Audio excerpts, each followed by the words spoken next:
Salut à tous, c'est encore Yannick et là je viens vous faire une vidéo spéciale comparaison de decks en Legacy. Les decks en question sont Snake Show et Omni Show. Les deux jeux présentent de nombreuses similitudes car ils ont plusieurs cartes en commun, dont la plus notoire, Show and Tell. Cependant, ils ont des plans de jeu complètement différents et nous allons découvrir ensemble les points forts et les faiblesses de ces deux magnifiques decks. Alors je ne vais pas les redécrire en détail puisque leurs éléments de vidéo deck tech ont déjà été faits de ma part. Je mets les liens de leur description juste en dessous de cette vidéo.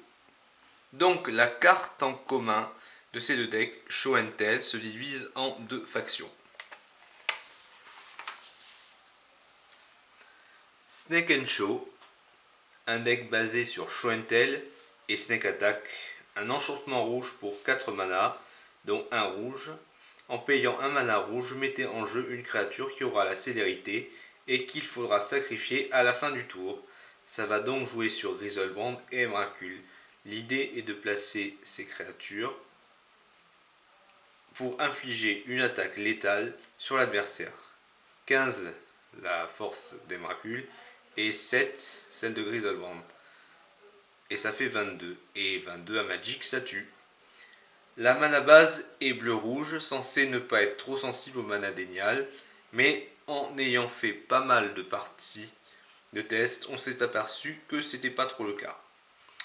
Alors, ces avantages, ils représentent pas mal d'avantages. En plus de ces deux couleurs, bleu et rouge, lui apportent de très bons éléments que voici. Ce deck combo est composé de seulement 2 cartes. Il suffit de creuser un peu le deck pour trouver les 2 pièces de la combo pour arriver à gagner grâce à de très bons piocheurs tels que Brainstorm, Ponder, Préorden ainsi que Gitaxian Probe pour voir si on peut partir en combo.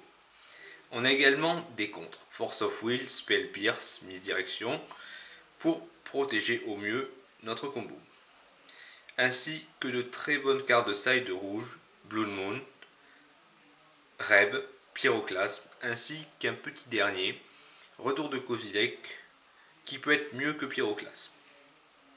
Ce jeu est potentiellement très rapide. On peut arriver à régler des games au tour de 3, voire tour 1 grâce à Solland, plus Lotus Petal, en faisant Show and Tell Griselbrand, ou Show and Tell Emrakul, ou Show and Tell Snake Attack, et tour suivant en activant Snake Attack, Wiwité au maximum pour trouver Griselbrand et Emrakul et tuer ainsi dans le tour. Hélas, il a des inconvénients. Il a l'air très puissant sur le papier comme ça, mais il comporte un bon nombre de faiblesses et nous allons les aborder ensemble. Déjà au niveau de la mana base, c'est une mana base bleu-rouge qui à première vue n'est pas censée craindre le mana dénial puisqu'on a les Solland, Cité des Traîtres et Ancienne Tombe qui nous ajoutent 2 mana incolores. En fait, il n'en est rien car déjà les éléments principaux de notre combo sont chers en mana. Donc, si on nous coupe nos mana à cause de Wasteland, Stifle et Porishtadan, ça peut mal tourner. Ensuite, avec une mana base comportant 5 Solland, il est habituel de choper des mains double Solland sans mana coloré à côté, et là, c'est le drame puisqu'on ne peut plus jouer. Et des fois, les parties s'achèvent comme ça.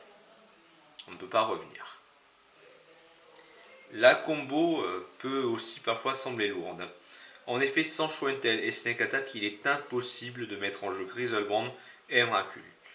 Car si on se fait contrer, défausser un des 2 moyens de poser nos gros steaks en jeu, si les pioches suivantes se révèlent être mauvaises, la partie peut s'arrêter là. Il sera impossible de se relever. Le jeu en lui-même n'aime pas vraiment une carte très jouée en Legacy, c'est Caracas, qui a le don de poser problème à Griselbrand et surtout Emrakul. Alors de mon avis personnel, il faut continuer à jouer une paire de Progenitus afin de passer les pièces de lock de l'adversaire qui bounce ses créatures ou qui les exile lors de leur arrivée en jeu. Souvent, contre ces decks là, Show and Tell Progenitus tour 2 ou tour 3 ou le plus rapidement possible suffira à les anéantir. Ils n'auront en principe pas le temps de se développer, au tour 2 ou 3. Ce plan de jeu lancé très tôt, on est censé gagner. Le deck a aussi une faiblesse apparente face à tous les types de decks de style Stacks, comme Descentax, Maverick, car ils ont trop de pièces de lock pour nous bloquer. Ils ne jouent pas de contre, mais les pièces de lock en question, Talia, Caracas, Gadoctic, Mother of Rune. Alors il faut attendre de voir ce que donne Retour de Kozilek, une sorte de pyroclasme en éphémère qui a la carence dont pas de couleur et peut donc tuer merder et Rune. Cette dernière ne peut pas protéger les éventuels Talia, Gadoctic, Canonistes qui sont joués dans le format. Maintenant que nous avons vu Snake and Show, nous allons passer à son petit cousin Omnishow, ou plutôt Omnitel. On peut l'appeler comme ça aussi. Ce qui permet à ce deck de gagner, c'est Omniscience. Cet enchantement pour 10 mana bleus nous donne la possibilité de jouer tous nos sorts sans payer de mana. Donc tout est gratuit. On va pouvoir jouer de très gros sorts sans pouvoir payer du mana pour ça. Donc on pense tout de suite à jouer Emrakul, mais également un sort pour 12 mana, Descendre dans l'infini, qui va nous permettre de piocher tout notre deck et nous offrir des tas de possibilités. On va pouvoir jouer des cartes comme Souhait rusé, en allant chercher directement dans notre réserve des cartes qui vont tuer l'adversaire. Pour les détails, je vous invite à voir ou à revoir la vidéo qui explique comment tuer l'adversaire avec notre side. La mana base de ce jeu fut longtemps mono bleu. Elle est passée mono bleu splash rouge pour pas mal d'apports récents. Elle a l'avantage d'être hyper résistante face à toutes sortes de stratégies de mana dénial adverse. Wasteland, Stifle, Port Richadan, Wasteland, Life for the Lome. C'est vraiment super fort. Donc c'est déjà un aperçu des avantages. Et on va les détailler encore plus profondément. Omnishow représente beaucoup de puissance.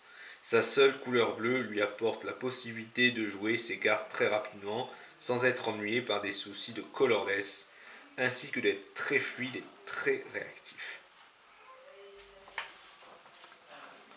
On peut également observer que ce pack comporte une très grosse quantité de piocheurs, environ 14-16 piocheurs en moyenne. Grâce à eux, on va pouvoir creuser notre deck afin de trouver notre combo Show and Tell plus Omniscience plus Emrakul, Souhait rusé, Descendre dans l'infini.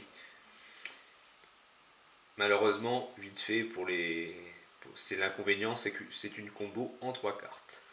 Cependant, il est un peu moins explosif que Snake Show, mais il est plus stable au niveau de ses sorties, déjà grâce à sa mana base et sa consistance, contenant bien plus de piocheurs et également 35-37 cartes bleues en moyenne pour pitcher sur Force of Will, tandis que Snake Show en joue à peu près entre 22-24 en moyenne.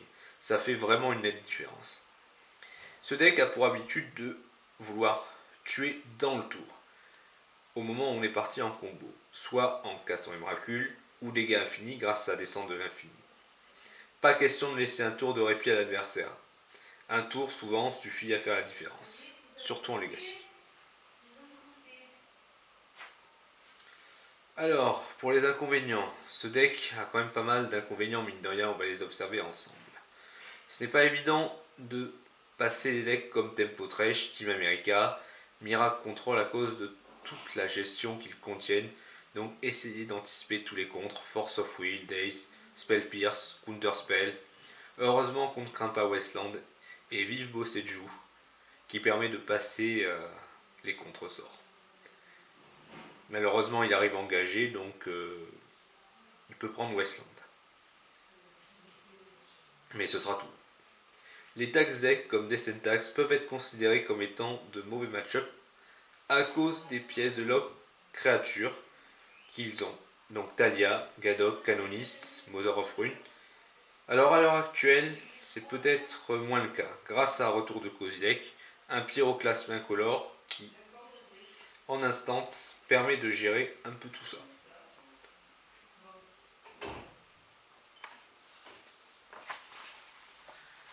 Carapace peut également nous ennuyer si on est parti en mode Show and Tell Emrakul. Mais c'est clairement pas une carte significative pour nous empêcher de gagner, contrairement avec Snake Show qui vraiment va nous faire remballer. Une petite note sur Dream Hall, la salle du rêve. À propos de cette carte, c'est le plan backup si on ne voit pas Show and Tell ou s'il s'est fait gérer et retirer les 4 Show and Tell de la partie à cause de Surgical Extraction ou par une carte de style extraction crânienne. Ça permet de ne pas perdre là-dessus et de repartir. Donc voilà, je vous ai décrit les différences entre ces deux decks, Show and Tell du Meta Legacy. Vous avez donc le choix entre Snake Show et Omni Show, et voyez lequel vous plaît et vous correspond le mieux. Allez, salut!